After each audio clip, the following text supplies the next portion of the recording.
Welcome back. We're on page 166 talking about how you can monitor and control a project. Now, everyone's heard of these horrible stories about, government cost overruns where, they said this new weapon system was going to cost, $5 billion, but it's going to end up cost $15 billion. So a lot of companies have built-in brakes associated with it.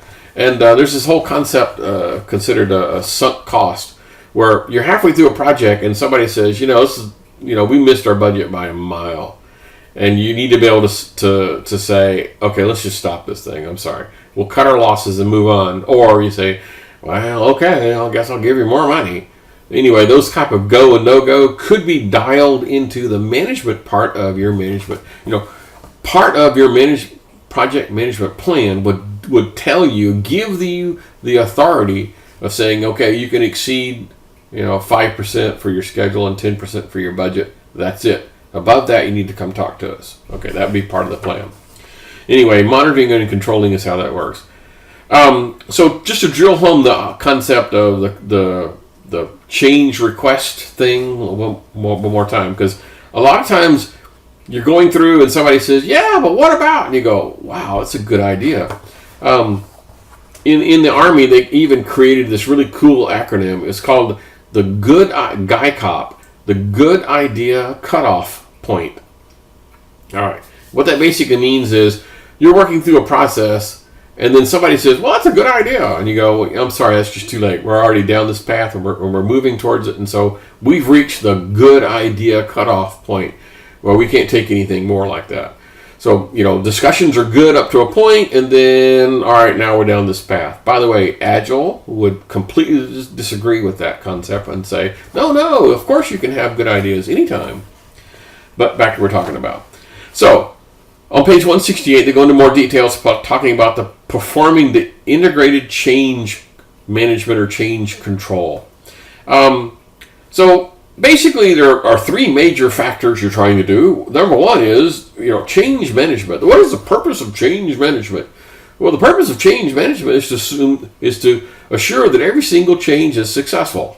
Okay? So in this particular case, all changes have to be successful and beneficial. In other words, not only does the change work, but it actually made things better. Okay? Another factor is you have to be able to detect when a change has occurred.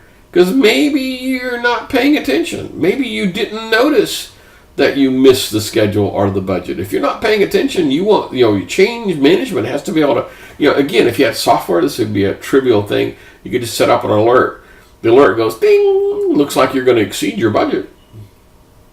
And then the other one is managing changes in real time. How do you deal with it? Okay, now that we've determined that we're not going to meet our schedule, what do we have to do? Do I need to borrow more people? Can I contract this out a little bit? What do I have to do to get it back in line? Because, again, active controls, once you determine that there's an issue, you're supposed to do something. Not just stand back and say, yep, you're absolutely right. We're going to miss that schedule. Okay. So there's certain types of changes which are internal, which means somebody comes to you and says, I think we need to alter something. And that would be what we would call a change request. And so a change request comes in. This could be, in certain organizations, change request is a formal, honest-to-God board. A change control board. And the idea is that you would come in and, plead your case and say, I want to change this, and here's how much it's going to cost. Here's how it's going to deviate the schedule, and they're going to mumble among themselves and say approved or not approved. This is actually a good way to keep cost overruns from absolutely going nuts. It also provides you some top cover. If you said it's going to cost $1 million and it's going to end up costing $3 million, then having a change request board above you approving these things means that you are not the person who decided that this thing's now going to cost $2 million. You can spread the blame some. So top cover is good from a management perspective. Now, change request boards can be detrimental. I've been in an organization where they actually didn't like changes at all.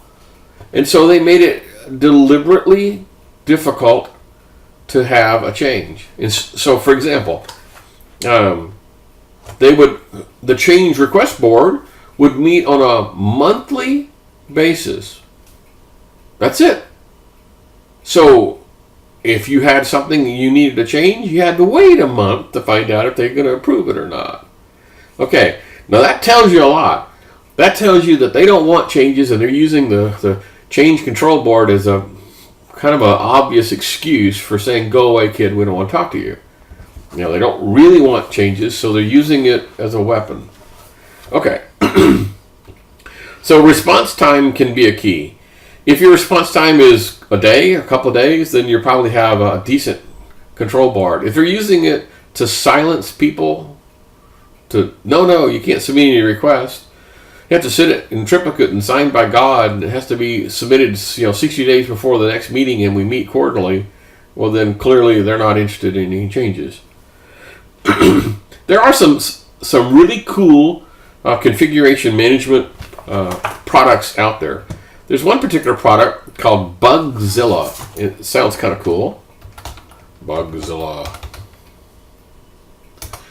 So Bugzilla is a really cool This is by the way, it's free software, and it's basically It was designed originally, as you could probably tell by the name. It was originally designed so when you're working on software and somebody discovers a bug, it's a bug tracking system. You enter in the bug, and then you enter in who you assign that fix to, and it allows you to track the changes. But it can be used for things not just for bugs. It can be doomed for feature requests. Somebody comes in and says, I think we need to add this feature, and you go, that's a pretty good idea. So you put it in the system and you record it all. So this is for recording, managing, tracking, approving, disapproving, all sorts of cool things. It's a really nice way. And the story I gave you a couple of chapters ago about I was doing basically like a change request board, except it wasn't. It was just one of the periodic meetings we had on this project. And somebody said, well, I think we need to add, voice activation on this project. And I didn't write it down. I didn't even remember it until after we delivered the product. And he says, well, where's my feature I asked for? If we had Bugzilla, this would not happen. It would have been written down and disapproved. And then he would have been able to say, oh, okay, I know what happened. But just leaving it out there hanging, somebody asked for something and then nothing. No approval, no disapproval, nothing at all. It just disappears into the ether. Poof. So, again, we're talking about the forest and the trees. When you're working on a project, particularly a software project, it is not at all unusual to think that you're done. Okay, I'm done. Let me go check to make sure all the feature requests work. And so you bring up this document that's been sitting on the shelf for a year now, and you go through and you go, yeah, I got that one. Yeah, I got that one. Holy moly. I forgot all about this. Okay, that happens. Unfortunately, it happens a lot. So, Bugzilla. The other configuration management things that are out there is this source code control. Now, this is somewhat specific to the software business, but there's one called Subversion, which, by the way, is a really cool play on words, because subversion is a word. I'm trying to subvert something, but this is version control. So if I have a version and I have a subversion underneath that, isn't that kind of cool? Anyway, once again, this is free software. So Subversion is a version control system where we're all working on the same version of the software, and then we can make some changes, but the changes don't obliterate the old one. That way I can say, well, let's try this. And so everybody kind of works on this, and then I go, that didn't work. Let's go back. And no productivity is lost. The cool part about this works like a library. And the model works like a library. When you go to the library, you check out a book, and then you read the book, and then you check it back in the library. Well, that's how this works. I go to get source code, I check out source code, I make some changes to the source code, and then I check the source code back in. Except, unlike a library, there's going to be some quality control checks that go through and say, yes, this thing works, and yes, you've met the coding styles, and yes, you've done this, and this. So some extra quality control things that go on.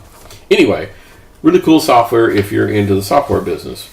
Some of you guys are not, so that's okay. The next thing I talk about is some suggestions. Here's some suggestions on on how you ought to be doing these things. This is table 4.3 on page 171. So, view project management as a process of constant communication and negotiation. In other words, everything is fluid and we need to be constantly talking nonstop. Plan for things not going well. Okay? For example, I'm building a house in northwest, somewhere in Oregon or Washington State where it rains a lot. Okay? So, do I plan on being able to build this house in 90 days because that's how long it takes to do it in Arizona? No. You're probably going to need to throw some contingencies in there. Establish a formal change control system. Yes, don't just write things down on a piece of paper. You really need a tracking system for change requests. You really, really, trust me. I've done this. I'm telling you from experience, you need a system to keep track of it all. Absolutely, particularly if you disapprove a request. That's probably the most important part of the system, saying it's been reviewed and disapproved on this date, and it sends a note back to the person who sent it saying, sorry, we did not approve it. Use effective configuration management. That's what we talk a lot, like subversion, those kind of things. Define procedures for making timely decisions or small changes. In other words, you know what we're talking about. Big, massive changes might take a long time, but a small change, you ought to be able to just turn those things around. Just allow yourself to say, okay, that's somewhat inconsequential. Let's make a quick decision. Use project management, other software to help manage and communicate changes, of course. Focus on leading the project team and meeting the goals, not cracking the whip. So unlike the guy in the case study, spend most of your time on leading the team and meeting your overall goals and expectations, and not in troubleshooting why the software didn't work. Okay.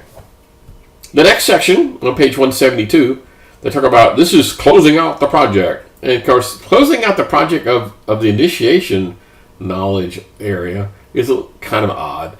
Basically, what we're talking about is, okay, you're very proud of your final product. Maybe you want to show it off, and now it's time to shut down the team and send them back to wherever they came from. You probably might have to update some documentation. Let's say, for example, what you're doing is you're producing a new time card system. So, you're probably going to, now that the project is over, you're probably going to be called upon to write up, maybe be the person who teaches the new employees how the new stuff works, or have periodic training for the old employees. You could still be tapped to do project-related things now that the project is over. On the next page, on page 172, they talk about using software to assist in project integration, and they have one called Project Manager. There's an awful lot of these things that are web-based or cloud-based now. And server-based products and cloud-based products are typically the way people are going these days, you can probably imagine. And Microsoft Project has a system very similar. They have a server-based product, which is really cool. It integrates into Microsoft Exchange and SharePoint and all the rest of these things. But the idea is that you don't have to spend a lot of money setting up one of these things. You could buy a web-based project management software that's pretty decent and pretty cheap. Heck of a lot cheaper than Microsoft Project. If you guys have ever had to buy this for real, Microsoft Project is like $1,000 for a single seat. They're kind of proud of this stuff, and so there are some alternatives, some dang good alternatives. Okay, we've reached the end of the chapter.